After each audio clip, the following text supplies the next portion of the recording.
Good evening and welcome to the Tony Kinnett Cast here on the Daily Signal, nationally syndicated first on 93 WIBC. We have a lot of news, so not a ton of time for intros. Let's get right to it. Cuba is nearing a state of collapse. The rolling blackouts and brownouts are now being met by two additional points of pressure from the United States. The first point of pressure is stepping up the activity from the United States against Cuba's regime directly. Secretary Marco Rubio, the Secretary of State, as well as the National Security Advisor, the Chief Capitol Architect, the National Archivist, the coach of the Miami Dolphins, and I'm pretty sure a number of other very important roles. The Secretary said, quote, "The Cuban communist regime is a state sponsor of terrorism that spies on America, arms violent left-wing radicals, spreads poisonous Marxist ideology, and serves as a staging ground for Russia, China, and Iran, just 90 miles from our shores. Today, I sanctioned 5 Cuban entities and 8 individuals associated with procuring arms for the regime." And that's rather important because it is who these individuals are connected to, not just the Cuban regime, but who are they sanctioning by extension of who they're buying from. A little bit of a spoiler here, it's China and Russia. As President Trump has said, the United States will not tolerate a rogue state harboring hostile military, intelligence, and terror operations on our doorstep. Anyone supporting, sponsoring, or providing services to these sanctioned actors is at risk of being sanctioned themselves. That is a direct threat to China, Russia, and other countries. Foreign banks and other companies that provide services to and or hold funds for these entities should terminate those activities immediately. And this is part of a series of stepped up actions against the Cuban regime, who again is not only failing because the communism thing's not working out, not only because they can't rely on states like Venezuela to send them tons of stuff for next to free, they can't rely on Iran sending things to them. China and Russia are now struggling to get things to Cuba in a number of ways and reasons. Number one, the United States is also escalating its blockade in that first direct action category. Now, the second category of the reason the United States is turning up the heat on Cuba is because it is cutting off the tentacles of its espionage and activism network here in the United States. So as you may recall, on August 1st, Secretary of Rubio made the case, quote, "To the average American, you see Cuba," well, I don't want to say it, we'll let Rubio take it himself. To the average American, you see Cuba, small country, 90 miles off our shores, 9.5 million people population. What people forget that when it comes to things like espionage and influence operations, they actually are an influence and espionage superpower. If you look at the history of espionage in the United States, Cuba is the only country that consistently has implanted and embedded spies in our system without even paying them. Now, by the way, we have talked at length on the show, for those of you who are new and don't quite know necessarily what I'm talking about.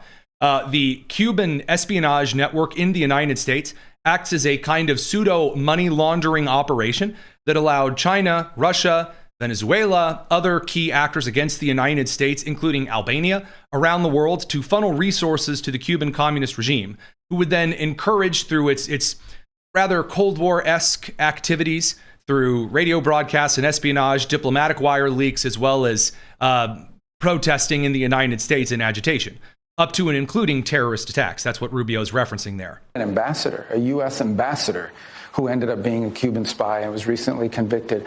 We've had them penetrate the highest levels of the Defense Intelligence Agency. Ana Belén Montes was one of the single biggest intelligence failures on the part of the United States and one of the biggest penetrations we've ever had in our system.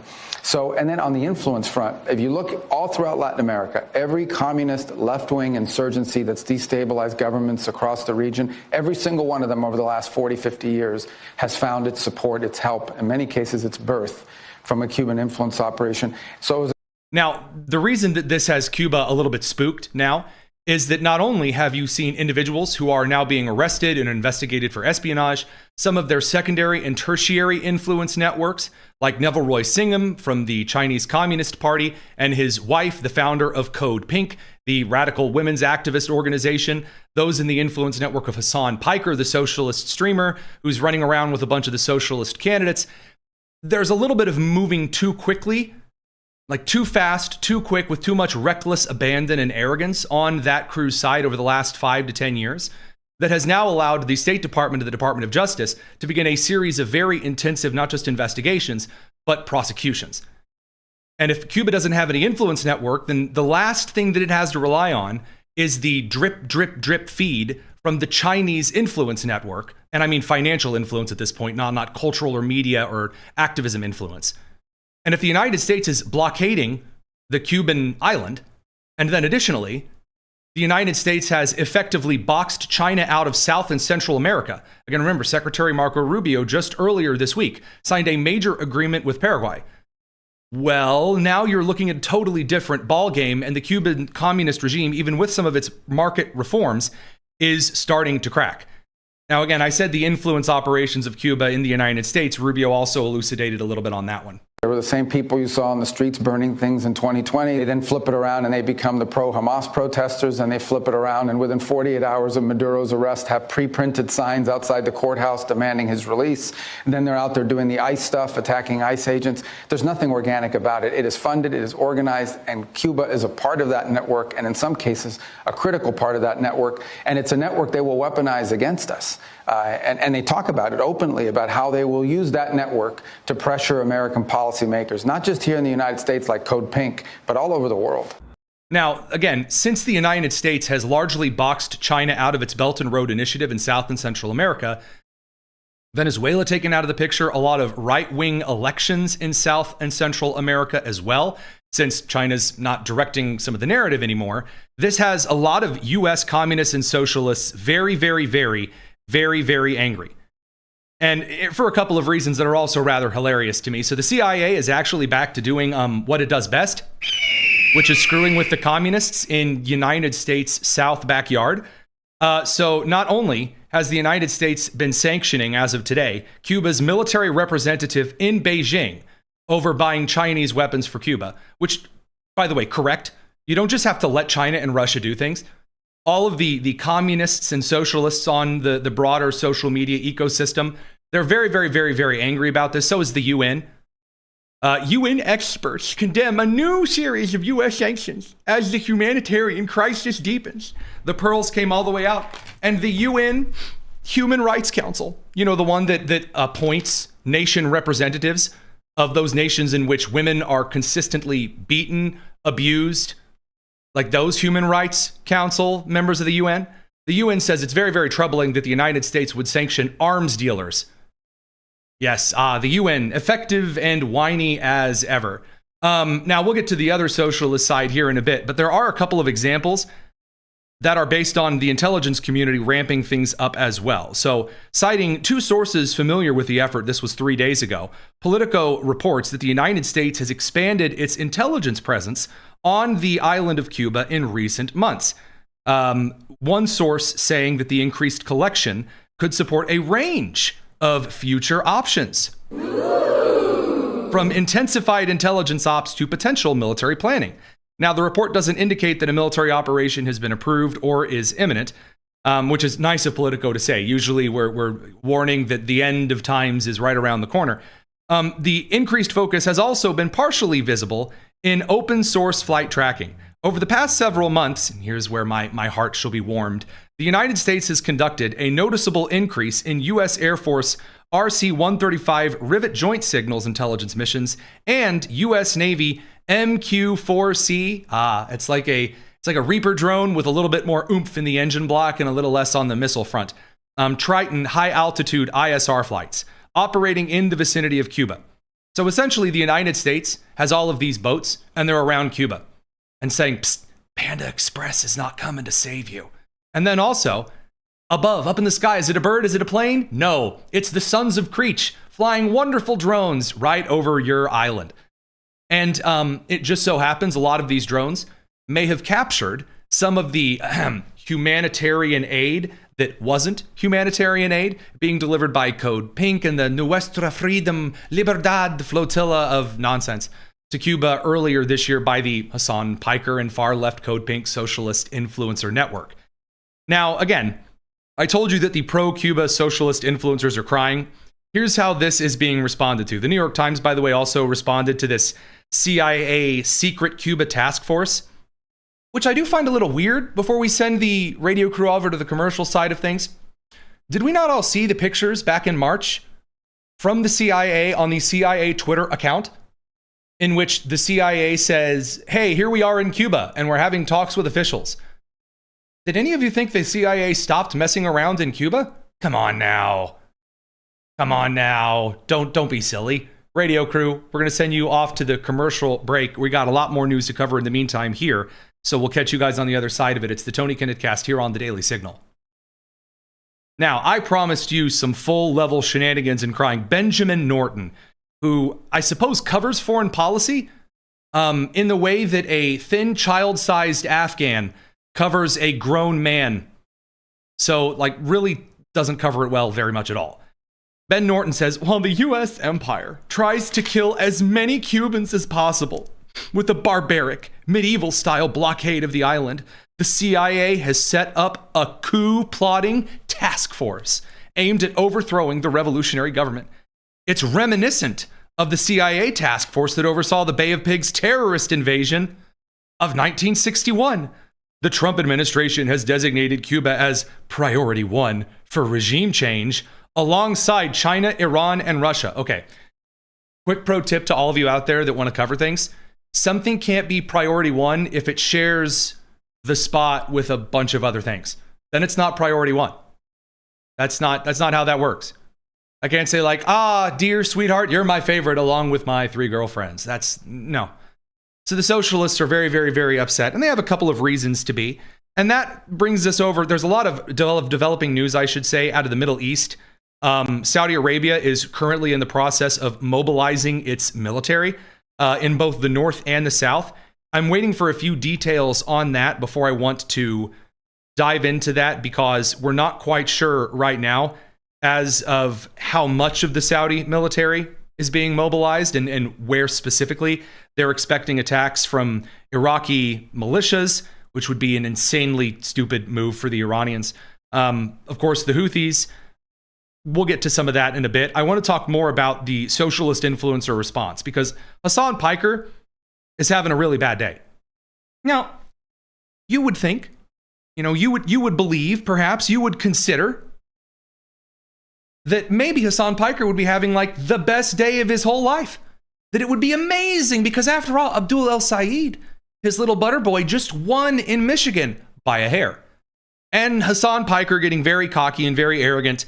While he no longer tweets about Cuba, he hasn't actually said anything about Cuba whatsoever, since Rubio was like, sure would be a shame if someone took your best buddy and, pointed out that he was illegally engaging in foreign influence in the United States on behalf of Cuba. Anyway, Hassan Piker is now suggesting that, it's really time to talk about how, rape is a little bit better if it happens at wealthy universities. Okay, here you go. College is like doing one good thing, which is that like if you have these millionaire, billionaire, WASP fail sons, at least taking them out of other colleges so they can only do date rape to other billionaire, millionaire failed daughters is like, in some respects, from a utilitarian perspective, of course, a little bit better. You know what I mean? Like taking these guys and Hassan Piker. Again, the guy on stage with Francesca Hong and Abdul El Sayed, and like really close with all of the socialist network of candidates here who are supposed to just destroy Republicans in the midterms. He's out here saying that, it's actually really good if you have rapes occurring at universities that are considered wealthier Ivy League schools, because at least then it's rich children that are being raped. Holy crap. And putting them in a pen with one another is ultimately getting them away from the an insane thing to say. And I'm not even talking about like the normal political commentary where like, wow, that's insane. I mean, this is a mentally insane thing to state. And this isn't a one-off. This isn't an out of context situation, because he tries to backpedal there a little bit and say, well, I mean, like in context, and it's more like it's utilitarian. He says that this is his main argument for why prisons should be abolished. Because everyone thinks about rape and murder, not like it is an event, like participating. Radio crew, welcome back from your commercial break. Socialist leader, like the guy who's campaigning with all of the socialists, the new leftist Joe Rogan, is now, I'm not joking, at like going out in front of the public and arguing that we need to get rid of prisons because everyone thinks about how fun it would be to do some rape and murder. Here you go. I'm 100% closer to the prison abolitionist perspective than the average American's framework on this issue because, oh my God, you guys literally fantasize about the violent crimes that someone might have committed, and you fantasize further about how you need to create an equal vengeance structure. Americans sometimes... Okay, so what he's saying is you fantasize about the government capturing rapists and murderers. I'm going to be honest with you. Yes. Additionally, there are a couple of things that the average guy in America does tend to daydream about. One of them is, ladies, I'm probably not supposed to be telling you this, is how he would in an event where there was an active shooter or there was an active threat, how he would either give his life or do everything he could to stop that shooter in his tracks. That is something that guys have occasionally daydream about being to be the one who saves others and provides justice. That's a hero complex. Not a bad thing for men to have. Hassan is outraged by this and says you're taking out equal vengeance. Taking a guy who has killed people or who has raped people and putting that man in prison, first of all, that's too good for him. That's not equal vengeance. Equal vengeance would be that the crime is then reciprocated toward the individual. That would be capital punishment. Putting him on taxpayer-funded timeout in many prisons that now include iPads for him to play little games on all day, no. That's not equal vengeance. But again, here his argument. The reason that he's against this is because he says that all of you fantasize not about being the hero, but about being the murderer and the rapist. And so does he. Americans sometimes literally feel like they want to be the rapist murderers. No, they don't. First of all, you just admitted very, very clearly out loud to all of us what it is that you fantasize about. Well, let me put it this way. If you have someone who walks into a room and says, hey, you ever know how you, and then they describe some kind of a crime or some kind of really weird thing, and then what that assesses, what that asserts is, oh, you're the one thinking about the weird thing. It's a common sitcom trope in writing. I mean, from cartoons, like all the way up to like older sitcoms, where a character will suggest something and then everyone will look at him. You know, you'll have the laugh track that'll play, and then you move on. That only in this case, no one's laughing. Because that is some serious serial killer crap. If this man wasn't on a watch list before, he needs to be now. And again, this is the kind of guy that you take. When Matt Gaetz on the right started acting like a nutcase, really crazy, and people were like, yeah, paying a 15-year-old homeless girl for sex so that she could buy braces or the 15, 17, one of those two. I don't think so. And then it was just kind of like shuffled off into the distance. Meanwhile, the left, what do they do with this dude? Well, they're like, you know what? We should make him the campaigner for all of the left-wing candidates in a midterm year where the president's not on the ballot, which means you actually have to give people a reason to come out and vote. And if you question him being out there, Jennifer Welch, who is the most Botoxed blonde lady on the left, which is quite a feat, says, if you don't, I'm not sure I can say this necessarily on the air, if you don't like the guy who says he fantasizes about rape and murder being your open campaigner, quote, tough titties, end quote. Here you go. And then they trot out these candidates and try, like Mike Rogers, and try to get you to think that he's actually going to service Michiganders. Okay, so first of all, it's serve Michiganders. It's not service Michiganders. Again, given that Hassan Piker is pro sex work and then also just talked about his fantasies, and Graham Plattner said that he would molest home intruders, I don't think you want to be throwing around the word service. Number two, Mike Rogers looks like basic white dude politician. Say what you want about it. There is a preferred type of airline pilot. I've said this before. Americans prefer hearing from, in leadership positions, the calm airline pilot, not wacky waving inflatable arm flailing tube man. And they know he won't. So what they're going to do is they're going to say, Abdul al-Sayed, he must be a terrorist. He must be this insane person. Well, I mean, if he's connected to the Muslim Brotherhood, and if he has literally made excuses for Islamic terror attacks in the United States, again, by which I mean quite literally and specifically, this man made the decision to say that the reason the Islamic terrorist drove through the Jewish synagogue and daycare center, which, by the way, in that daycare center were also Muslim children, like a multi-faith community daycare. that he said he was just having a bad day and he was upset about events on the other side of the world, as though that were an excuse. We'll let her continue. Well, they've run against him and they can't dig up any dirt on him at Oh, there's a lot of dirt on him. all. They've tried. They say, oh, he campaigned with Hassan Piker. Who gives Get over it. All of you are campaigning with J.D. Vance, Stephen Miller. J.D. Vance, a dad with children. Stephen Miller, like, I'm looking for where the stuff that Hassan Piker has done, actively peddling influence on behalf of Cuba and China, making excuses for Mao. Literally putting up a celebratory picture of 9/11 behind him and making excuses for it and saying that they deserved it. Actively threatening a United States senator. Donald Trump, Ted Cruz, etc. Oh no, Ted Cruz. Yourselves. I am so sick of Yes, no one, hell hath no fury like an angry liberal white woman who's well past her menopausal Botox session. Oh no, I'm this like sick of it. Yes, the moralizing from the school marmory of Jennifer Welch. Excellent, exciting. The Islamophobic argument to defend the socialists like Abdul El-Sayed, it's not going to work. Jamie Bonkowicz, who is just a real special soldier, said, quote, today, this is their new argument. Funny how Dr. Oz being Muslim never bothered MAGA, but Zoran Mamdani and Abdul El-Sayed being Muslim is suddenly a huge bleeping problem. I don't think you're making the point that you think you're making.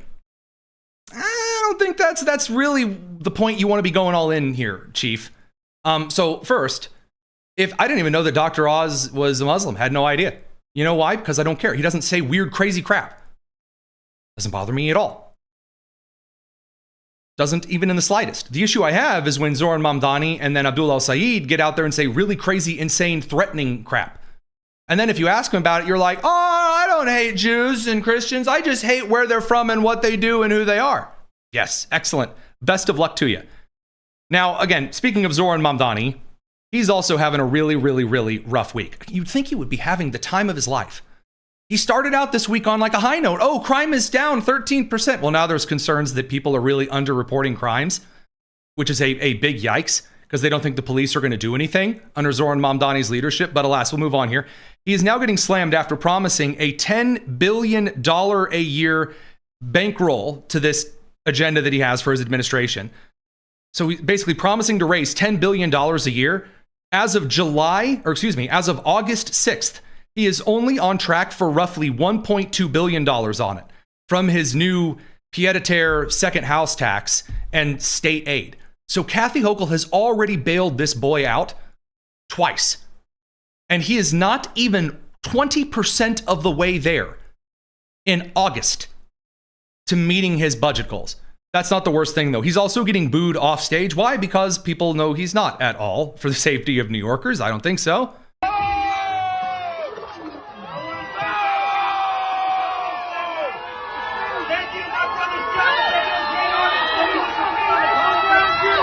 Now, one of the reasons he's being booed by Italians is, again, Mamdani released his little equity map because, you got to get out the Sherwin-Williams paint swatches and go, okay, which colors are great today? And he left off the three biggest communities in New York. The Irish community, the Italian community, and the Jewish community. Those are the three biggest groups that coalesce in New York.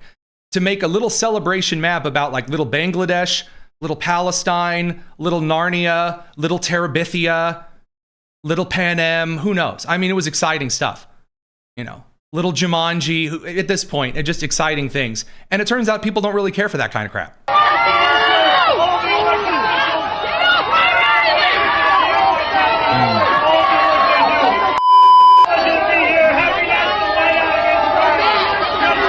And then after realizing the booing is going to go on for a while, he's like, all right, see ya. I'm going to leave. Bye. Yeah, this straight into my veins. Straight into my veins. This reminds me actually of the downfall of Amy Klobuchar of Minnesota, who used to just be the left's rockin' soccer mom. Now, then they ended up going to Elisa Slotkin. But we're going to get into again, I love it when politicians get booed off of the stage anywhere. I don't care either party. I just think it's funny. Radio crew, we're going to send you to the commercial. We're going to get into this here on the live stream. It's the Tony Kinnett Cast. All right, I told you, Amy Klobuchar, same thing. Just Amy. I've long believed and supported funding for Order at the Border, and I have worked well with law enforcement in Minnesota for years. But what Quiet. Wow. so she gets laughed at and mocked because, no, you haven't. We all know that you've called for the abolition of immigration customs enforcement. You've called for previously defunding the police. You're a liar. The same thing with Mamdani. We have the receipts, dude. You can't do the gaslighting forever. Eventually you run out. I ran the largest prosecutor's office in the state and was endorsed by police many, many times. So don't. I love that. Yeah, school-marming the crowd. Getting upset at the crowd, like Hassan Piker did when he called all of Haley Stevens supporters, half the Democrats in Michigan. He called them bleeping Islamophobes. Thrilled, exciting stuff. I'm really just, what an amazing time. Now, this is getting so bad for some of the socialists who are now recognizing that while it was very easy to win the primary, it's getting a little rough in the general. One Michigan Democrat House candidate, Will Lawrence, has now just said, oh, I'm no longer a socialist now that I've won the primary. I'm now going to be moderate centrist man. And even the CNN crew is going, how? Like, what do you mean you've stopped being a socialist? He's like, well, I let my dues lapse. Like, I just stopped going to the lodge after last year. I thought, these dues are too expensive. I'm not going back to the lodge. To watch CNN pressing the socialists on this is another flavor of hilarious. So did you let that membership expire because of the general election? Are you a chameleon coward who can't even stand up for your own views?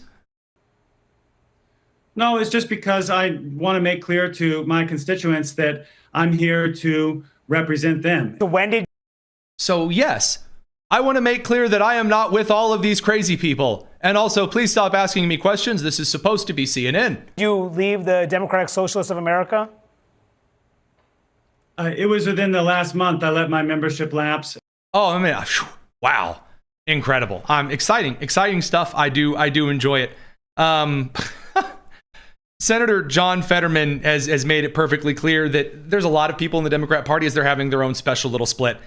I don't even think that the socialists are worried about my endorsement or anyone's endorsement, really. It's just chaos nonstop. Fetterman making the same case. I don't think he's really interested in my endorsement. He's called me an and he's called me an ogre, and I belong on a pike, right? Mm-hmm. Pike. So he has a real little man syndrome thing. Maybe if he wins and he's here, he'll be that kind of a tough guy. But overall, I would investigate why he seems eager to campaign with Hassan Piker. Hey, there it is again. Baggage. Wonderful, beautiful baggage. And they're not even endorsing each other anymore. They're not. Francesca Hong, the lady we did a huge expose about over at Tony Kinnett Cast, our second channel over here on YouTube. You should go subscribe to it. Did a full expose on how insane she is. Well, in addition to her declaring that trees are racist, yes, that's right. She has now declared that trees are racist. Beautiful. Incredible. Now, Bernie Sanders even won't endorse her. I noticed you haven't yet endorsed in the Wisconsin governor's race. What's your thinking there, and might you endorse? Or I don't think so. I met Francesca a couple of years ago. I was in Wisconsin, and she seems very, very nice. But again, this is a race I just am not that familiar with. We have not gotten involved in many governor's races. I think we did one in Maine with Troy Jackson. Radio crew, welcome back from that commercial break. We have now gotten to the point where even Bernie Sanders, he's like, I don't know. She gets out there. She says the trees are racist. She can hear them talking. They're speaking Vietnamese, as trees often do. And then she gets out there, and also she's just kind of Looney Tunes. She says she don't like Thanksgiving, and I like Thanksgiving because it's a free meal for me, for Bernie Sanders. Obviously, my major concern right now is seeing that we have a Senate and a House that is going to stand up to Trump. As a reminder, this man was all out. I mean, full on guy in a trench coat doing flashing, all out there for Zoran Mamdani. No one was a bigger cheerleader for the New York election for the mayor, Zoran Mamdani, than Bernie Sanders. He's like, all of a sudden, I'm only focused on the House and the Senate. I love it. It's fun. And why is all of this? Because even when you get them on policy, when you get them away from all of the crazy nonsense, and by crazy, I mean the social crazy, like the trees are racist and the moon lemons, like essentially Candace Owens, but slightly more to the left. And you plug that into the speaker and you say all the weird crap like Hassan Piker again. Everyone thinks about rape and murder, right? Right, everybody? Ugh. Well, even when you get them on message, it was Sean Hannity taking Chris Robb, who is running in, is it Pennsylvania? I don't know how they thought this was going to play in Pennsylvania, but just enjoy. Anyway, Democratic nominee for Pennsylvania's 3rd Congressional District, Chris Robb, joins us now. Now, look, I am often criticized on my glasses. I have a very large head, a very large melon. And some might say my glasses, these turtle shell frames from iBuyDirect, are not really fitting for my head. I do not, however, own Dr. Nefario's goggles from Despicable Me. Like, are those frames made with real Smurf skin? Good sweet Moses. Chris, appreciate you coming. Well, let me just go through My the pleasure. DSA. Thank you, Scott. My name is not Scott. My name is Sean, but that's okay. Apologies. Let's go. No worries. No worries. Let's go through the DSA beliefs. Yes or no? You want to eliminate the U.S. Senate? That's not really what I ran on. That's the DSA. But you're part of the party. That's part of, you are a DSA socialist. That's who you are. They have those planks. They are very proud of those planks. It's not like you're just saying, well, I was part of one of the two parties. If I am in the Freedom Caucus, the Indiana State Freedom Caucus, and I am running for governor, God forbid, and I get up there and I want to talk about how I want to liberate Southern Illinois and then push Chicago into Lake Michigan, and then they ask me about a position of the Indiana Freedom Caucus, that's fair game, because guess what? I would have, in that case, been a part of the Indiana Freedom Caucus. If you're a part of the DSA, a specific wing of the Democrat Party, and then you're asked, what about this claim? And you go, I'm not running on that. My dude, this ain't exactly hi-ho cherry-o. You don't get to cherry pick here. Say national platform. Okay, I'm asking. You're a DSA member. I'm letting you know what I ran member. on because I'm the Democratic nominee for the 3rd Congressional District. Do you want? Oh, good. Do you want amnesty? What I ran on. Sir, I'm asking you quick questions. Then be easy on him, Scott. We'll give you time. Do you want amnesty for illegals and to abolish borders? What are illegals? Illegal immigrants, people that didn't respect our laws, borders, and sovereignty, entered the country without permission. Illegally. I don't accept the premise of that question. There are folks who have documentation. Yes. Thank you very much, man with blue Twizzler eyeglasses. Exciting. I'm enjoying this. I know everyone else can be gloom and doom and say, oh, things are really bad. It's really rough. And I really don't like this. I think it's funny. And the reason that I think it's funny is, first of all, you should take some of these clowns seriously in that they are, in fact, many of them terrible people. But also you should make fun of them. They want to be taken seriously. They want you to fear them. They'll openly say that from the DSA platform. Don't take them that kind of seriously. You should treat these people like like we used to. Okay, I've never told this story before, and I don't really care if it gets me in trouble. So here we go. When I was teaching at Knightstown Intermediate School in Indiana, for those of you who aren't from Indiana, that's the school they shot the movie Hoosiers at. So I had the privilege, the wonderful pleasure of having a student who I'm now very friendly with, but at the time was a very, very troubled young man. He hadn't applied himself up to that point very much. And there was one day that he took a miniature baseball bat, like, you know, you go to like an Indianapolis Indians game and the team doesn't really do much else. So they give you these little decorative, commemorative little bats. He took one of them out and he started swinging it around violently. And we took that seriously. Now, does that mean that we took him and his demands and his yelling seriously? No. But what we did take seriously was the threat. It wasn't that like you needed to treat him as a rational actor because all of a sudden he's carrying the weapon. No. But you do take the threat seriously. And there's a little bit of a difference there, and it's a rather important one as well.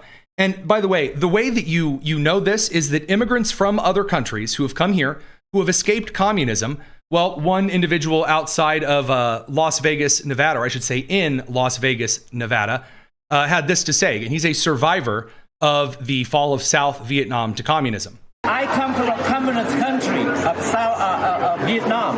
So we lost the home country of South Vietnam to communism. You don't want this country to become a communist country.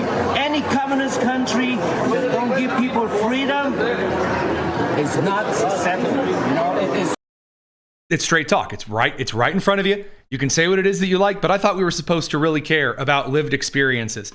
So when you have the goof troop that comes out and says, hey, Detroit is going to be the first DSA city, and it's the socialists saying, we have Rashida Tlaib, and then the one guy who was sort of a normal dude that said we need like $35, $45, $55 minimum wage. Awesome.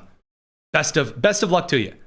Is that going to get the normies, like the average people out there? I have my doubts. Now, there are other pieces of news to dive into. So on the Homeland Security and Governmental Affairs side of things, Dr. Anthony Fauci has been held in a sort of contempt. Hang on here. So normally, to be held in contempt of Congress, this has to happen. There is either a committee vote or there is a floor motion that says, I think that we should hold Steve Bannon or Peter Navarro or Wendy the waitress for contempt of Congress because they didn't do these things. They violated the law by doing something wrong under oath, or refusing to answer questions, refusing to show up for a subpoena, that kind of a thing. And so then once the committee or the motion on the floor says we should hold this person in contempt, it then goes before either the House or the Senate. And usually, little asterisk there, you have this kind of a motion is then pushed to the front of the schedule. So even if the leader of the House, the Speaker, Mike Johnson, or Senate Majority Leader John Thune doesn't have this up for the front of the schedule, it usually gets pushed to the front of the schedule because holding in contempt of Congress, it's a pretty big deal. It's considered holding up the basic business of Congress. The thing that Ted Kennedy used to go on and on about all the time when he wasn't, doing really awful things in his personal life. So that type of business at the moment, in this instance, I do appreciate the act of the Senate Homeland Security and Governmental Affairs Committee with Rand Paul. They voted 8-5 along party lines to hold Dr. Anthony Fauci in contempt of Congress. And as for the why, we'll get into that, but here is this motion taking place and the vote of the committee. Seeing no other motions, the question is on reporting of an original resolution regarding contempt of Congress. The clerk will call the roll. Senator Johnson. Yes. Senator Langford. Aye. Senator Scott. Yes. Senator Hawley. Aye. Senator Moreno. On behalf of the millions of people harmed by Anthony Fauci, resoundingly yes. So the reason that Moreno took a little extra bit of time there to answer that question, that is, Fauci is why Bernie Moreno ran for Congress in the first place, or ran for Senate in the first place. Senator Ernst. Aye. Senator Moody. Aye. Senator Peters. No. Senator Hassan. No. Senator Blumenthal. No. Senator Fetterman. No. Senator Kim. No. Senator Gallego. No by proxy. Senator Slotkin. No by proxy. Senator Paul. Yes. Mr. Chairman, on the vote of those present, the yeas are 8, the nays are 5. On the vote by proxy, and for the record only, the yeas are 0, the nays are 2. On this vote, the yeas are 8, the nays are 5, and the motion is agreed to. Okay, so here's where things get a little bit interesting. And the reason I say a little bit interesting is I'm just a smidgen, a hair, a dot, a tittle, confused about this particular vote. And I'm not trying to mince.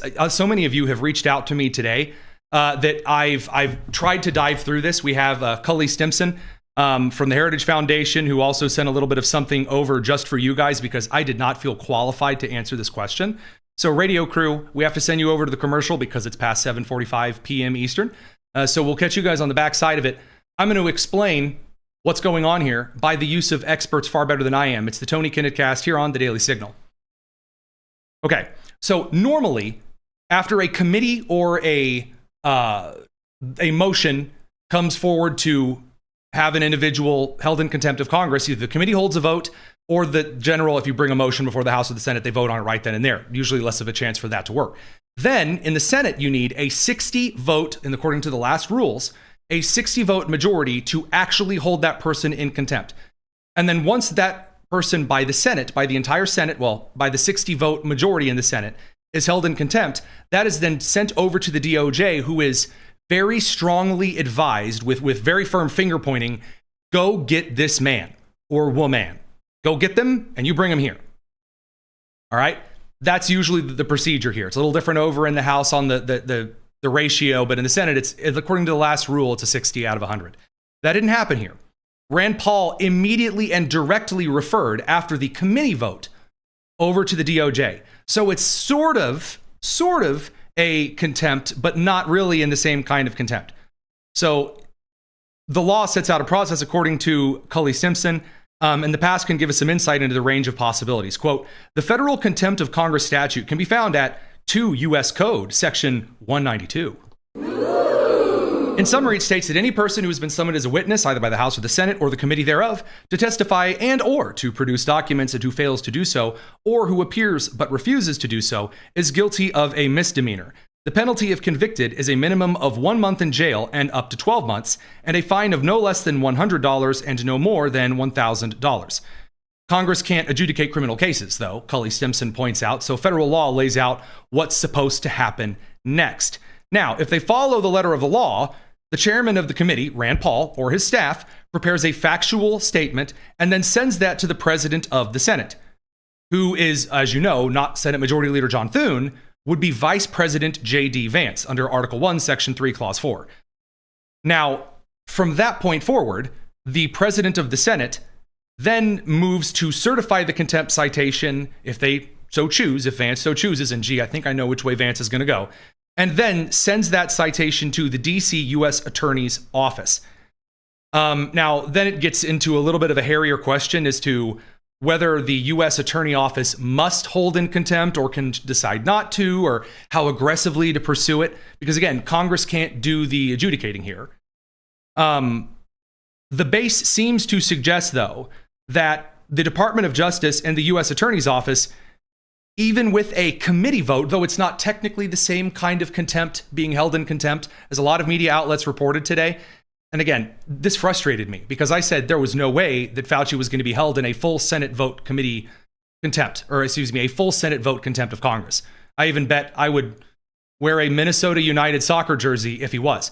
This is a committee contempt. I really have never seen this before. Not that I'm the most experienced person ever. And I'm just trying to be really transparent with you about my shortcomings. Now, Jersey Dan in the comments says, isn't there a jail on the premises? Yes. The one thing Congress can do is vote. And I know that the House of Representatives can do this without the Senate. I believe the Senate needs the House to confirm it. There is a special little jail cell in the Capitol just for people who the DOJ refuses to bring into contempt. So now what's going to happen? Well, that was actually answered to us today by the Department of Justice, and then who said they would review the Senate Homeland Security and Government Affairs Committee vote. Then Senator Rand Paul took a minute to actually explain some of this stuff to kind of the broader media asking him questions. Here's what that sounded like. Radio crew, by the way, welcome back from your commercial break. Okay, Bill, so the Department of Justice says it will review the contempt vote against Dr. Anthony Fauci that just happened here live in the last hour. This comes after Senate investigators got a hold of Dr. Fauci's COVID-era phone, the government phone. They have it. Here is Committee Chairman Rand Paul just moments ago speaking with reporters. 1 million Americans died, and I think they deserve to know the truth. Anthony Fauci has advocated for dangerous gain-of-function research for 2 decades now. The question why is not a question that he can have liability for. He was given a pardon. Interestingly, the pardon starts in 2014. That's when the funding of the lab in Wuhan started. So I think he should answer questions. As far as pleading the fifth when you have a pardon, all you have to do is tell the truth, just not commit a new crime. But if we were to grant him immunity from telling the truth, of what value, would his testimony be? That's correct. And on the legal stature there, I have no issue at all with them holding him in contempt. It's very, very clear. Either you accept the pardon or you don't. And by the way, that's some of the comments that those of y'all left to me, explaining the kind of the very black and white structure there, which I agreed with really from the beginning. I just didn't necessarily take a strong suit on it because I try to be, again, really clear with you guys when I know something for sure and when I think there's something going in this direction, and then when it's just pure speculation. Even if you would prefer that I be a know-it-all and forever be an expert in all things, that's just not going to happen. Now, there is something, there's a couple of things here that are really funny. funny thing number one is that he's also likely to be prosecuted in Florida. So the Attorney General of Florida, Utmeyer, I'm probably pronouncing the name wrong, it happens, is also pursuing charges on Fauci. And I said you're likely to get a couple of states that do try something here. Now, do I think that other nations are going to be able to hold anything? Like if he steps off the plane into the UK, are they going to prosecute him? No, they're not. But there are two groups of people who have very, very different opinions. And I love it when this happens. You have Democrats in Congress and then Fauci's attorney who say this is really, really, really bad and outrageous. And then you have the Democrat strategists and media crew who are saying, yeah, there's a little something to this. I love it when there's that split, because aren't you supposed to kind of listen to the strategists who tell you how to win things? Anyway, Dr. Fauci's attorney, David Schertler, this is a tweet transcript according to Bill Malugin here. He says, responds to today's contempt vote in the Senate, quote, today's partisan committee vote is a crude political stunt intended to punish Fauci for exercising his constitutional rights. The Senate should reject Senator Paul's meritless and politically motivated contempt resolution. So there's the argument from the attorney that this should then go to the Senate. For years, Senator Paul has proclaimed to anyone who would listen that Dr. Fauci should be prosecuted and be put in prison, essentially saying that, well, I mean, Fauci spent 50 years in public health and he saved lives and he's a hero. I mean, it's stuff that an attorney would say. I do enjoy that this attorney also got kicked out because he couldn't shut his mouth and tried to answer for the subpoenaed individual, which I know you can't do in a congressional setting, because that's the point of the... So your Miranda rights, okay? There are some specialties that Congress, as the head legislative body of this country, can waive by bringing you before them. You're under a different set of rules. Just like when you are in the military, you're under a different set of standards that a civilian is not. In the same way that, for example, if you're brought before testimony for the Supreme Court, there's a different set of rules than testifying in a regular district federal court. Some of them are very slight, but they make big differences in cases. Now, Chuck Todd, yeah, he's pretty clear over on the CNN side of things. This was a big mistake for Fauci to play this game. I'll be honest with you. I thought Anthony Fauci made a huge mistake in pleading the fifth. I think you hand a talking point. I think the average person hears that and thinks, oh, maybe he does have something to hide. Correct, by the way. Again, pleading the fifth does not impart guilt and it does not impart innocence. It is a, I don't want to do that kind of a thing. And that's how it always was meant to be. However, the circumstances around the fifth are what's really interesting. Because if there's no pardon and you could be on the line there, well, then yeah, pleading the fifth is kind of a understandable thing. You don't have to actually put yourself in the direct crosshairs of your own conviction. However, if you've already been pardoned for it and you're pleading the fifth, well, then what's the pardon for? Maybe he is fearful of something. And knowing how the current world of Washington works, I understand why a lawyer gave Tony Fauci the advice to say, take the fifth. Gigantic mistake. And it's a terrible end to his legacy. And I'm sorry it happened. I get it. I understand the risk averseness that lawyers can do sometimes. But I think it was a PR mistake. And I really think it harmed the perception of public health, Brianna. What he really was about to say there, I really think it harmed the public opinion. The public opinion of, again, the kind of media structural setup that was supposed to be absolutely perfect. It was supposed to be perfect. And by the way, to make this very, very clear, when you have someone like the Secretary of Health and Human Services, Robert F. Kennedy Jr., go on and face off against Dana Bash and makes it clear you only choose to be a tough journalist sometimes. Other times you're just taking talking points. You choose when to call someone an expert, and then you choose when not to call someone an expert. And then you call yourself objective, which, by the way, that's the real crime there. I will tell you that I trust some experts more than others, but I'm also very open with you about my bias, because I don't think there's such a thing as unbiased anything. Then you can separate the good from the bad. Dana's never really done that, though. All you know how to do is repeat things that people told you and say, trust the experts. That's what you did during COVID. Now we know that Anthony Fauci, who was the expert, was lying about everything, about masks, about social distancing, about natural immunity, about the transmission from the vaccine, about the source of COVID. He was lying, and you were punishing people for not trusting the experts. And now you're rolling out the experts again to talk about something that you have no personal knowledge of. Okay, well, guess what? That is my job, to talk to people. Your job is to Am I tell the allowed truth to talk? to the American yes, public. Yes, and my job And is to to be- get as and much to- information as I and can. to maintain what we were doing, a posture what we were of doing, fierce skepticism what we toward were government doing authority. in COVID and still, with regard to these vaccines, is getting the best information, the best science that we can, and putting it out there. And sir. But see, here's the problem. No one believes that. Why? Because Jake Tapper was having dinner with Fauci multiple times throughout the thing when Fauci was lying in his diary, or was saying he knew he was lying in his diary. Whether it came from the point of origin, or whether it came for closures, or whether it came to policy, or his like weird obsession with himself on the media side. When you are in media, the minute that you tell your audience something and get caught doing something else, your credibility is over, because then it's not authentic. It's an op. Radio crew, we know you guys have to head out. We have lots more to cover on the live stream. It's the Tony Kinnett Cast here on the Daily Signal. Now, I want to dive into a couple of other bits and details here that I think are pretty hilarious. Speaking of RFK Jr., Abdul El Sayed now says, I can't wait to grill RFK. I can't wait to grill him. Best of luck with this. To keep the state of Michigan and to win back the gavel for Democrats so that we can start holding Donald Trump accountable. I can't wait to sit across RFK Jr. and actually grill him. Dude uses big words he does not understand, and I happen to go to medical school, so... I went to medical school. The academic argument that the socialists go, I went to school. I have 2 master's degrees. Both of them are useless and a waste of money. I'm more than happy to get out the thesaurus and engage in very turpid discourse betwixt such a motley range of topics that we could fence from Shakespeare to modern medical practice. Yet, just saying big words, again, the American people don't just trust people who can make big words. The American people do not simply trust you because you look slick.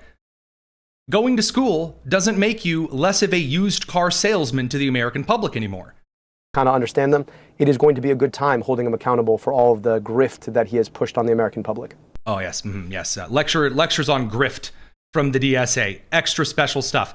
Now, as a final little bit here, there are some others weighing in. Stephen A. Smith, who does have his hand on, or has his finger on the pulse and his hand on the gain button or the gain knob for the microphone, because he's always loud.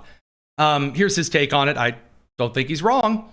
This is what a lot of people notice. People aren't going to care a whole lot about your big fancy words if you give them advice and then things still happen. But do I think that he should be embarrassed for the self-adulation that he engaged in? You damn right I do. Because some of the things that he was telling us to do was inconsistent with science, but he was telling us it was science that led to him making the decisions that he made. Masking, 6 feet distancing, the closing of businesses, forcing businesses to push those mandates upon people like me and others. Because I took the vaccine, and I took a booster, and I wore a mask. And we were told, hey, you ain't going to get COVID if you do that. And I got COVID. Hey, and that's the thing. That's the thing. Believe it or not, again, this is not something that is only an issue for Democrats. This is an issue in politics in general. Whenever you use the power of public policy and influence to get out there and promise something to those who are your constituents or your audience or whomever the target may be, and you say, this is what is going to happen. I'm going to do this. You're going to do this. And then this is going to happen. And then the inflation is not transitory. People get a little pissed. Under promise and over deliver is the best rule of thumb for any business, anywhere, anytime. And Fauci didn't. And then he patted himself on the back and did his whole little media tour. And that's the really fun part. That's why no one cares if Fauci is scared or nervous. Once you do the ego tour, no one really cares about your personal feelings anymore, because you've already said the only person whose feelings you care about is you. So that said and aside, I do love so much kind of the public response from this, because kind of the broader left-wing crew, those out there making comments in the Daily, just kind of aggravated. They don't know what to do with this. They don't. Because they can't really point to anything specifically that either Democrats are offering or that those who are currently under investigation have done that means they shouldn't be investigated. So far, the only thing substantively that we've seen is, well, Donald Trump is worse and I don't like him. That's not going to work in the midterms. That's not. And believe me, it is all about the midterms right now. Now, does this mean that the Republicans are just doing phenomenally, stellarly? No. Now, I do want to make sure this clip is played. President Trump did give a comment today on whether he thought that Fauci should be held in contempt of Congress. Here you go. Do you think the DOJ should prosecute Dr. Fauci? Well, you know, they prosecuted Peter Navarro and they prosecuted Steve Bannon, two very decent people, over something that essentially was never prosecuted before. And there are sort of telltale signs of similarity. And they went to jail for a number of months over something that I saw one of the analysts said they used to laugh at it in the Justice Department when something like that was referred. But Merrick Garland prosecuted two very decent people and sent them to jail. I wasn't president. I would have given him a pardon in 2 seconds, but I wasn't. It was after I left. They waited till after I left, and then they prosecuted these two people. Now, the case that Trump is making here is, again, it's a what's good for the goose is good for the gander. I wholly agree. I wholly agree. Once you open up once you let the genie out of the bottle, once you open Pandora's box, and all of a sudden, again, I will always go back to this old Mitch McConnell quote that I do keep around for just this particular reason. This is back when he was alive. Say to my friends on the other side of the aisle, you'll regret this, and you may regret it a lot sooner than you think. When it comes to the case surrounding Fauci, if you're going to hold Steve Bannon in contempt, you're going to hold Peter Navarro in contempt, well then yeah, you can also move through and hold others in contempt that show up and don't play by the rules of the game. And that's something the American people aren't going to have a lot of foul taste in their mouth over. Now, there is one final little bit here on the political messaging side that I would be so remiss if I didn't discuss here. The right is currently struggling to frame its messaging on a couple of issues. And it has manifested in the weirdest, goofiest way possible ever. Burrito Gate. Have you heard about it? Probably not, because our audience isn't obsessively online. That's why I like you guys so much. Well, we've got somebody who has the master understanding of all things burritos, of online culture. Michael Knowles, a man who eats burritos from the side, one of the 8 deadly sins. Michael, thanks for joining us, man. Good to be with you, sir. I'm glad we could weigh into such a weighty topic together as Burrito Gate. So I try to be as transparent with the audience as possible. There's a couple of shows that I listen to each and every day to get a little bit of the insight on things that I don't understand. Because there's always a few blind spots, Achilles heels, as they are. I don't know if you kind of have the same. You always kind of have your favorites that you read or you listen to. Yeah, totally. And all of a sudden, yesterday, I was just lambasted, bamboozled, speckeldorfed by all of these burrito-style takes from everyone. I mean, Ben's talking about burritos to everyone, what you could get with 8 burritos. And then the populist side is also going at it as this is the affordability argument of our time. Yeah. What's going on here from someone who's more comfortable in the space? There's so much in a burrito. I sincerely loved the burrito debate, and I don't like burritos because I'm a racist. So no, that's going to be clipped out of context. No, it's not. But I actually don't really care for Mexican food all that much. But the burrito it contained so much in it: the rice and the beans and the ideological fissures in the conservative movement. Sure. Where it all started, it was actually all Andrew Colvett's fault. As I was texting him last night, and he said, add it to the list. Because he said he was talking to one of the young voters that he's, helping to galvanize along with TPUSA. And they said, burrito shouldn't cost $20. And then Joel Berry, another friend of mine, weighs in. Joel Berry coming more from the kind of libertarian, more neo-conny side of things. All of these ideological terms are a little bit blurry, but he's probably more from that side of it. And he comes in and he says, $20 for a burrito. I feed my family of 8 with $20. You can make a cheap burritos. Bag of Mission tortillas and some ground beef, and you got yourself a white taco party kind of a thing. Yeah. Apparently. So then you get, I think that was when Walsh waded into this. Walsh said he can't feed his family of 8 with $20 burritos. Then Ben is coming in. Then you have Mark Thiessen jump in. He says people shouldn't be paying $20 for burritos. JD Vance called him fat. I said, you've never missed a burrito in your life.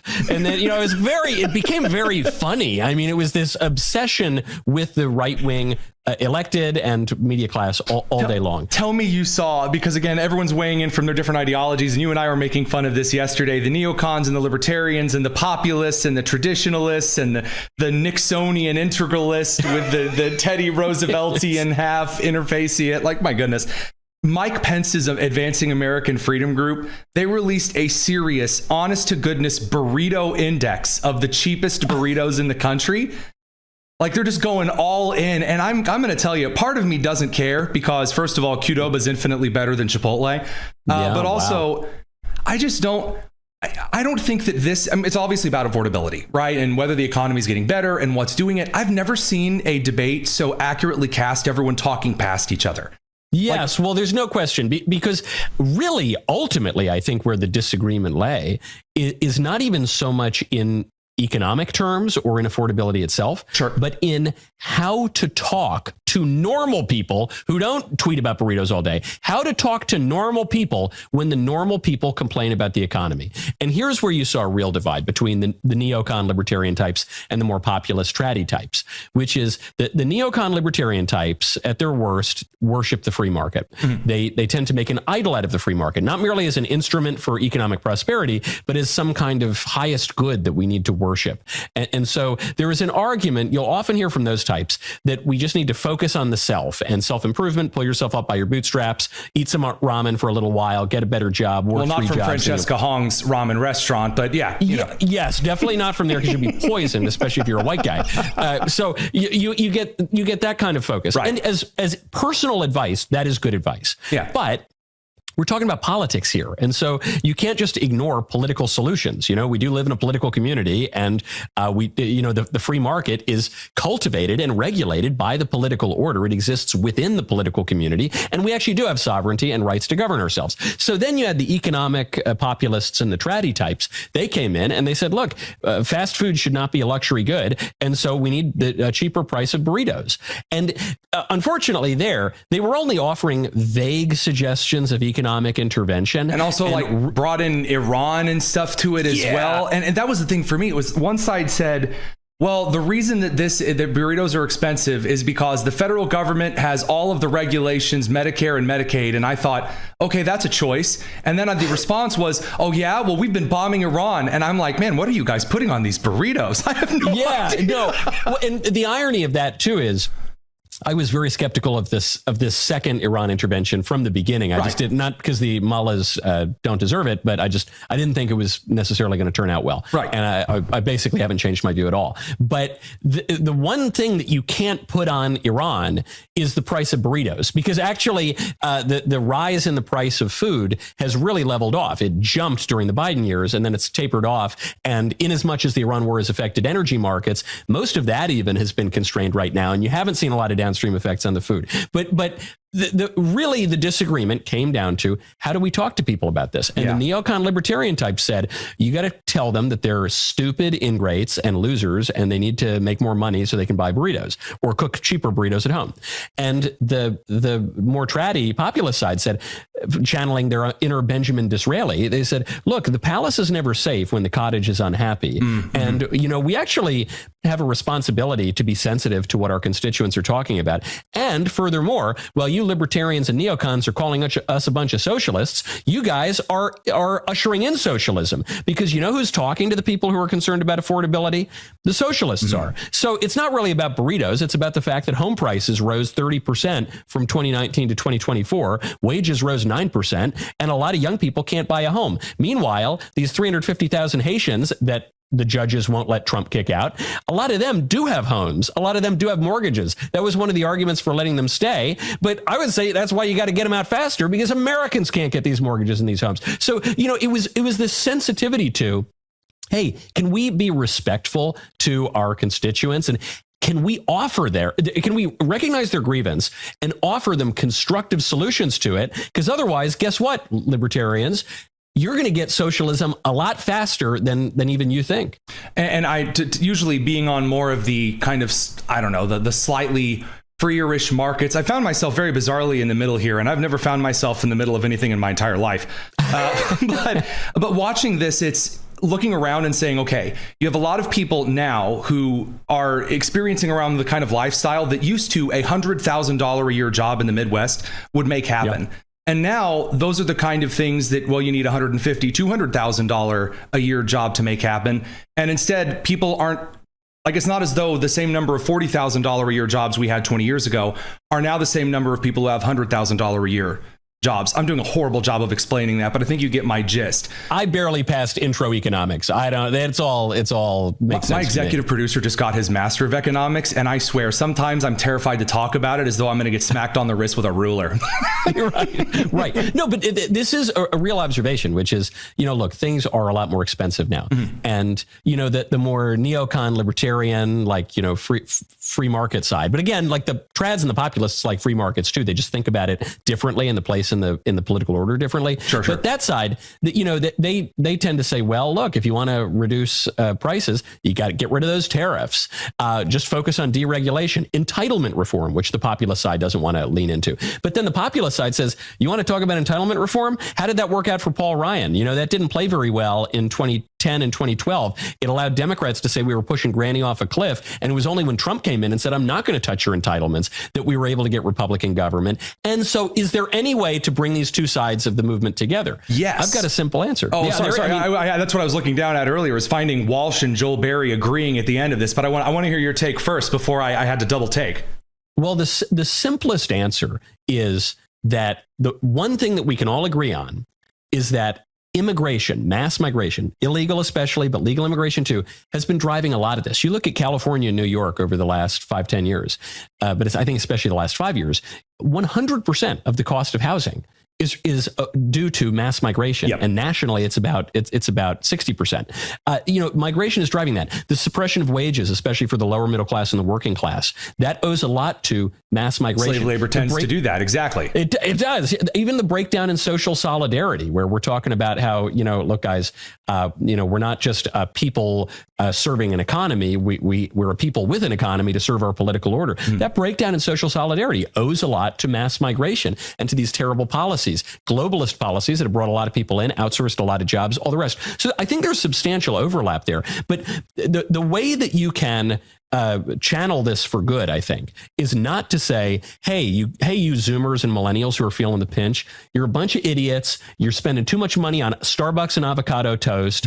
Go work hard like me so that you can get a mansion. The way you channel it is to say, hey, yes, you have legitimate grievances. They're largely caused by the left, but they have been exacerbated by both parties. The socialists are selling you a bill of goods that will only make your problems worse.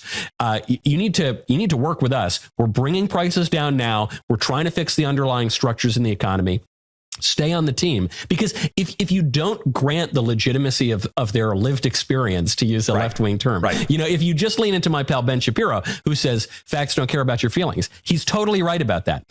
But politics exclusively cares about your feelings. It is built in. This has been true since Aristotle or before. If you don't acknowledge what people are actually experiencing, they're going to go look to the other guy, and the other guy's going to make things a lot worse. It's a really bizarre place to be, especially, and I think that trying to, big tent is as unstable as they often are. Walsh saying, look, I understand the welfare state for foreign migrants, for foreigners coming in, mooching off the system in every way, from emergency rooms to Medicare and Medicaid, all the way to food programs, whether or not they stay in the country. That is a huge issue that can work towards lowering the prices together. And it's not going to get a big fireworks finish because it was a weird debate to begin with. Yeah. But I don't know. I had to bring you on to talk about it. I needed the Knowles take on this bizarre smorgasbord. But I think you put it really well, which is it really was people talking past each other. It's not all a misunderstanding. Right, I do think that the trads and the populists make some good points, and they actually do miss some things. And I think that the neocons and the libertarians are always tone deaf, but they do sometimes make good economic observations. Yeah. So it's not, but this is really an area where we have to recognize politics is the art of the possible, the art of the second best. To quote Cocaine Mitch McConnell, the winners go make laws and the losers go home. And I think this is an issue where the messaging has to be very clear. And if Republicans head into November, my friend Isabel Brown posted this just yesterday to social media. If we go in like Paris Hilton wearing that T-shirt that says like "Stop being poor," that is not going to be a winning message, right. And we're all going to lose because of it. Yeah, I think it's dead on, and that's one of the reasons why I think it's kind of worth it talking about some of this stuff in depth and detail as much as you can when I get fined by the FCC for going too long. So, Michael Knowles over at the Daily Wire, appreciate you a ton, man. Thanks for giving us a couple of minutes. Good to see you, sir. See you next time. All right, so very, very quickly here, because I don't have a ton of time, just want to very quickly thank our sponsors and then the Saudi Arabian mobilization of their entire military at the north and south end of the Arabian Peninsula. Stuff's moving pretty quickly there. So first, female athletes are being forced to compete against biological males, sometimes without their consent or even their knowledge. In Washington State, high school sophomore Callie Keeler was sexually assaulted on the wrestling mat during a tournament. Only afterward did she learn that her opponent was a boy who identifies as a girl. With the help of the Alliance Defending Freedom, our sponsor, Callie is bravely suing the state over a policy that not only allows males to compete in girls' high school sports, but doesn't require schools to disclose that information to female athletes or their parents. Don't let schools put gender ideology over the safety of girls in sports. Your support today helps girls like Callie fight and other athletes just like her. For a limited time, your first gift to the ADF will be doubled by a special matching grant while funds last. Text Tony to 83848 or go to joinadf.com/Tony to have your gift doubled.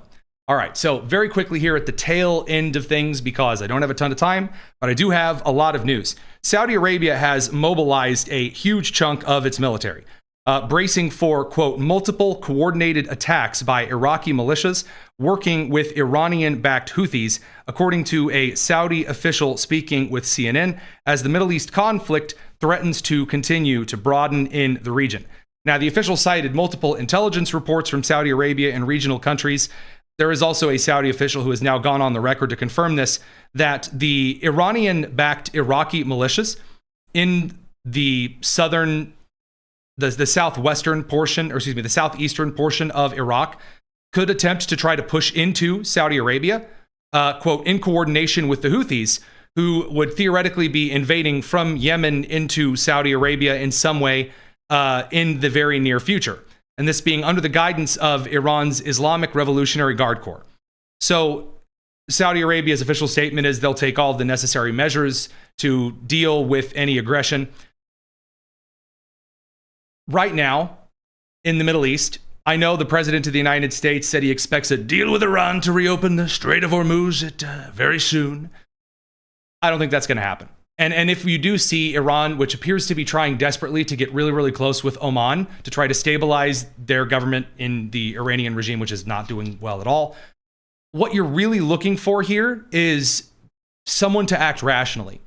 The IRGC is not going to act fully rationally. They're never going to make any kind of diplomatic agreement with anyone at all.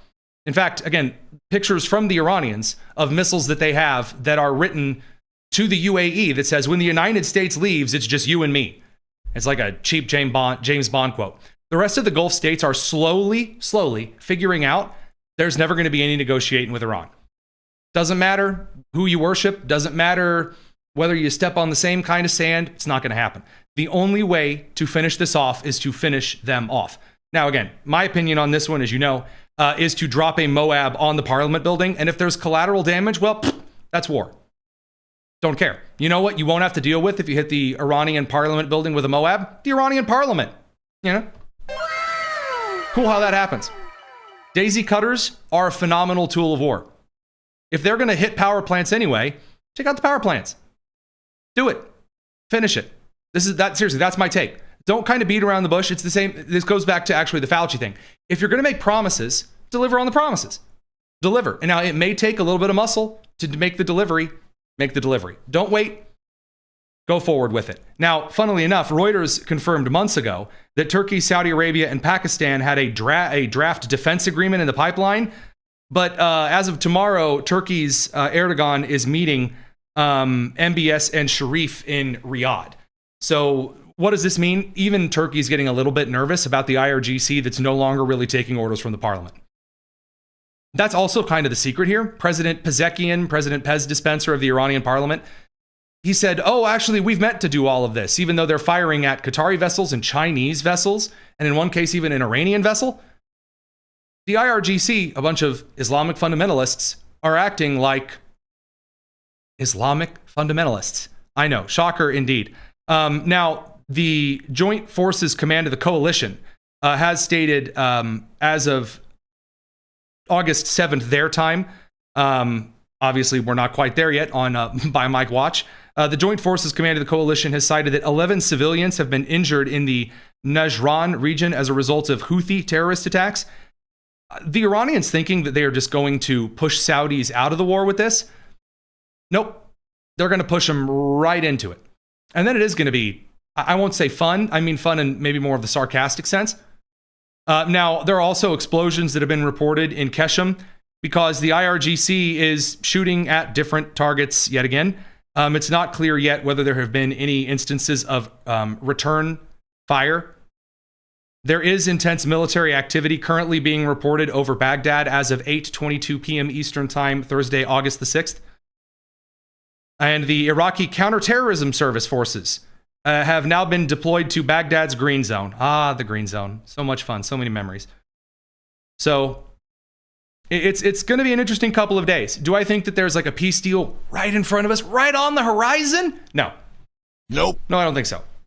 I don't. I think either the president is blustering, or if that's not the case, then I don't know. Then it bad advice or something else.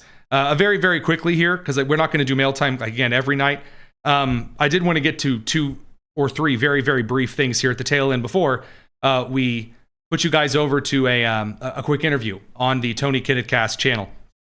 A very kind super chat, a $10 super chat from But Why, said, quote, only in America is Medicaid, SNAP, SSI programs for Americans paid for by American tax dollars called entitlements, and all American tax dollars and our government handouts to other countries aid. I agree, and it's why I despise entitlement programs. I despise them. Wholly and holistically, absolutely. Again, if I have to pay into entitlement programs, they should at least go to the people that are Americans who those programs were intended to reach in the beginning anyway. $10 super chat from James Holben. Very, very kind of you. From Hagman also, $2, great show, appreciate that. And a very kind $5 super chat from Pineapple Water. Again, criticizing just Islamophobia for any criticism of the socialists. First of all, that's very, very kind. And I very much appreciate that. You guys don't have to do that. You can just watch the show for free. Just here with us, the coolest kids that were available to do this show. Now, a couple of quick questions. Number one, gotta ask, what is Burrito Gate? Hopefully we explained it very well. People asking what Burrito Gate is should tell you that 2 online people, like Thomas Massey, by the way, has now tweeted out that the reason that you can't afford burritos is because of, you guessed it, Israel. I'm not joking. Israel, ladies and gentlemen. That's right. Thomas Massey of Kentucky. And I quote, while they're telling you to put more beans in your beef so you can afford to make burritos for your family, remember the Israeli lobby, the Jews, spent $30 million to take me out of Congress because I wouldn't vote for the things that have made your grocery bills so high. Just excellent. Thrilling. Marjorie Taylor Greene's been reduced to making cameo videos, and Thomas Massey is blaming Taco Bell on the Jews. Woo! I love it. It's fun. Incredible. Oh man, what a time! What a time to be alive. All right, now sorry, there were a couple of other questions here. From Deanne, whatever happened to Hassan's investigation into helping Cuba?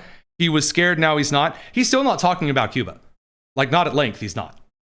That is still very, very much ongoing. Sorry, I'll throw it a little over to the, I know I said I wasn't going to do a ton of mail time, just a few questions. One of you asked if I'm wearing pants. From Louie Lou. Does Tony wear pants? Yes, I absolutely do wear pants. I'm not Jeffrey Toobin. We wear pants here on the Tony Kinnett Cast. where is Cuba getting the money for interfering? We do have info on that, but we're not going to talk about that today. It's the same, believe it or not, it's in the same vein as Trump's executive order today on birth tourism, which we're also going to cover tomorrow just because we don't have the time to this evening. Now, from Peter, he said, yesterday you talked about not sitting on the fence and finishing Iran, and you said it either needs to end militarily or diplomatically. And then he says, as a 76-year-old, I've lived through the whole Iranian mullah time and don't believe they'll ever respect any diplomatically attained agreement. What did you envision when you mentioned a diplomatic solution? Most of the time I say the word diplomatically with scorn. And in that case, I was saying, if it means diplomatically, either agreeing diplomatically to give the problem to Saudi Arabia and the other Gulf states if they get into a war, or walking away entirely, which is a horrible decision to walk away entirely. That would not be good. Really just going through that's the correct answer. It is. That's the correct, just going through and doing it. Steve said, on the somber anniversary, this is August 6th, so this is when we bombed Hiroshima, I respectfully request you to share a piece of trivia with your audience. The U.S. expected so many casualties to result from the invasion of Japan, the mainland invasion, if we didn't nuke Japan, what was actually going to happen, the mainland invasion, that the supply of Purple Heart medals they ordered in 1945 lasted until the 2000s before they got low enough to restock. That's very true, and it's one of the many reasons why I will never, ever, ever apologize for the U.S. nuking Hiroshima and Nagasaki. And also the lie you were told that the Jews did it to nuke Christians in Nagasaki. Nope. Don't be retarded. That's not at all true. And you know what? The United States is not a bad power in the world. And if you believe the U.S. is a bad power in the world, you need some help, sweetheart. And it ain't going to come from me. So, that last thing said, there are a couple of other questions we'll have to get to tomorrow. Those are some of the very right up front, in your face kind of answers. Obviously, if someone asks if I'm wearing pants, got to get right to it. Also, the person who said that Stephen A. Smith stole my blazer, you're on my list. I've forgotten your name already because of the ADHD, but you're on my list. All right, guys, take care. It's the Tony Kinnett Cast here on the Daily Signal. If you haven't yet, consider heading over to our second YouTube channel.